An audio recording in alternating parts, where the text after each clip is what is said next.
সে তখন ক্লাস 9-এর ছাত্রী।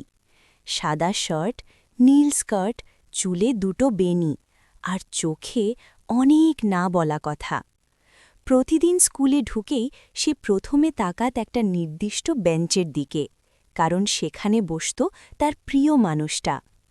তারা কখনো কথা বলত না বেশি, শুধু চোখাচোখি, কখনো লুকানো হাসি, কখনো খাতার পাতায় নাম লেখা।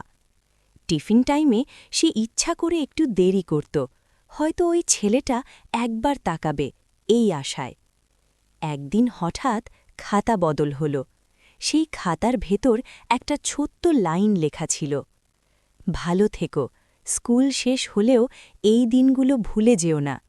সে কিছু বলল না, শুধু চুপচাপ খাতাটা বন্ধ করল, কারণ স্কুলের প্রেম কথায় নয়, নীরবতায় সুন্দর। সময় বদলেছে, স্কুল শেষ হয়েছে, সবাই আলাদা পথে। কিন্তু আজও পুরনো স্কুলের সামনে দিয়ে হাঁটলে তার মনে পড়ে যায়, কিছু প্রেম সম্পর্ক হয় না, তবু সারা জীবন থেকে যায়।